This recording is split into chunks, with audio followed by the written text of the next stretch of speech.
Hey there, demons. It's me, ya girl, and it's time for a spooky season TBR.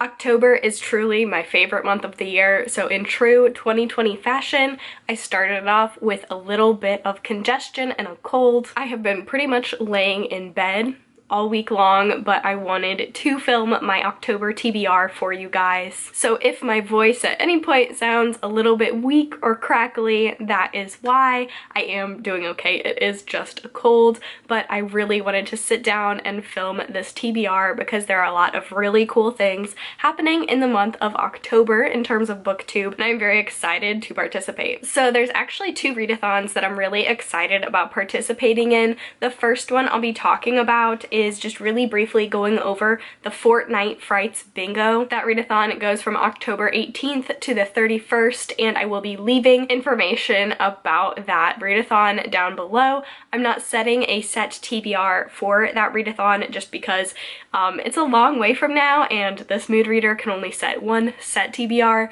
but there are so many prompts, I'll just be picking up books as I go along to fit the prompts. The next readathon I'm participating in is the Trick or Treat-A-Thon, and this one is all month long, so from October 1st through the 31st. I will leave information for that readathon down below as well. This one is the one that I have set some books for each challenge, so we're gonna go ahead and get into what books I plan on reading this month. So the first prompt for this readathon is Witch, and that is read a book with a female lead who would probably hex you if you got in her way. And for this prompt, I'm going to be reading A Deadly Education by Naomi Novak. This is a dark academia book. It's the first in a series, and it is about a magical school, and this girl, who I believe her name is Elle, goes to this school because she has a magical ability, and this magical ability is very, very dangerous, so she has to learn how to harness it at this school. This school is also a very dark and mysterious place where if you don't pass your classes, you disappear. So lots of dark and spooky things happening. It combines two of my favorite book elements, which is dark academia and magical school settings. While I don't know if the main character herself would put a hex on me, I don't know if she's that type of character, but it does sound like she has a very deadly ability, which I feel like fits very well for this prompt. The next prompt is Vampire, and that is read a book with a love interest that you shouldn't meet in a dark alley, but you want to. And for this one, I went with the only book that I knew was guaranteed to have a love interest in it, and that is The Damned by Renee, Addie. I actually read The Beautiful last October, so I thought it was only fitting that I saved the sequel for this October. This is the second book in a very atmospheric vampire duology set in New Orleans. I'm going to have to do some quick spark notesing before jumping into this one because I did read the first book a year ago, but it is about a young woman who moves to New Orleans and falls in love with a man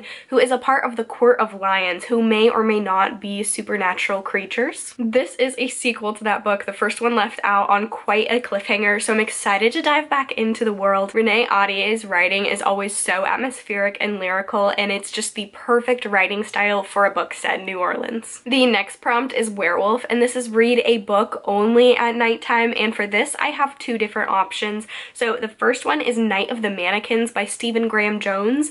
This is a short story novella about, I believe, mannequins that come to life, which sounds super spooky. I didn't want to look too much into it because it is a short story, but I've been hearing wonderful things about this one, and I'm excited to get to it this season, and because it is so short, it's the perfect book for this challenge. Also for this one, I also might pick up The Year of the Witching by Alexis Henderson. This is about a young woman growing up in, I believe, colonial America, the East Coast, I believe, and it is following her and her commune that she lives in and kind of discovering possibly things about her ancestry and then things about the group of people that she lives with, that everything is not what it seems. The next prompt is Ghost, and that is read a book set in a place where you would like to haunt. I picked The Witching Hour by Anne Rice. I believe this is also set in New Orleans, and I just think New Orleans is the perfect spooky setting. It's definitely a place that I've never been, but I really want to go to. I feel like it's a very popular location for all sorts of supernatural shows, movies, books,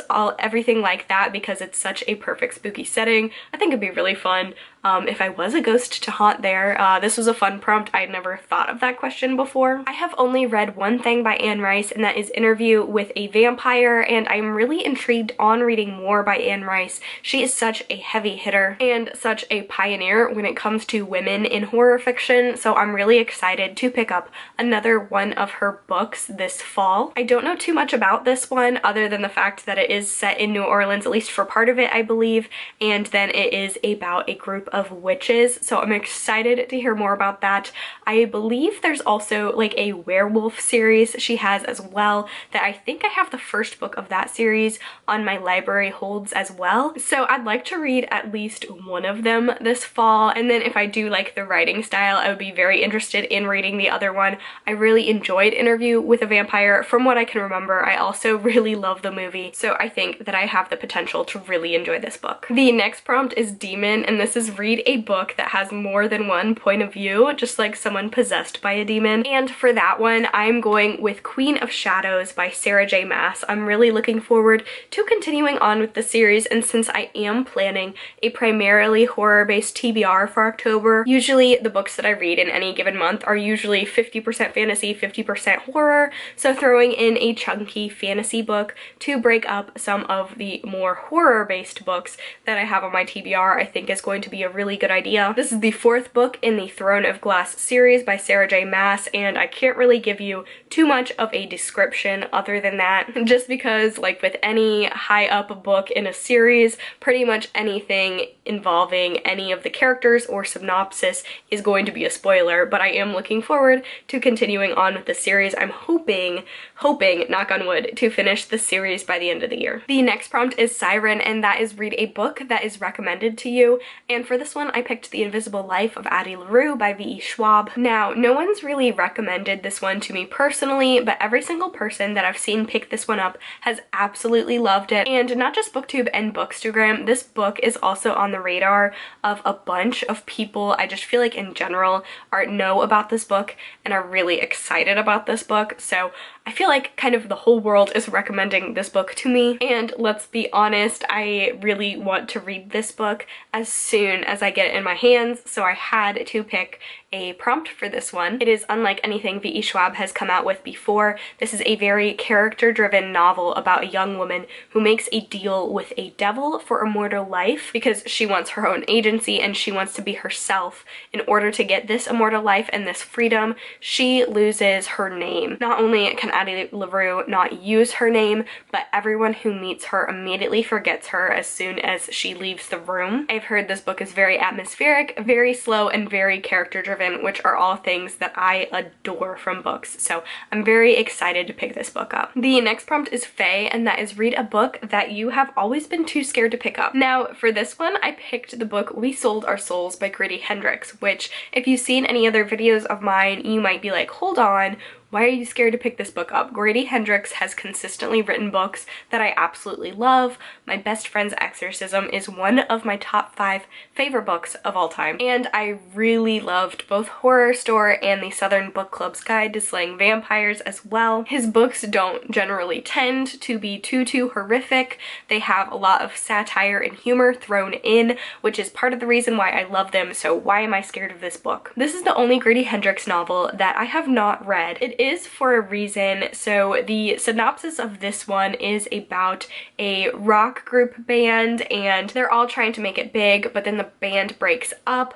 As soon as the band breaks up, one of the members really strikes it big as a solo act, but the rest of them are just really not living the lives that they thought they were meant to live. Our main character is really going through a hard time when she realizes that the man who struck it big and is now this big-time pop star sold someone's soul to the devil in order to get all this fame and fortune, but there is a catch. He didn't sell his own soul. He sold the souls of all of the other people in the band, which is why their lives have not been going very well at all since the band broke up. So the reason why I've been scared to pick this one up is because it has a lot of characteristics of books that I'm just really not interested in. I don't really like books that are based on like bands or based on famous people and kind of that being a struggle. And I don't really have a reason why. I love music, I love going to concerts, but for some reason I just don't like books that are really based on music, based on famous people,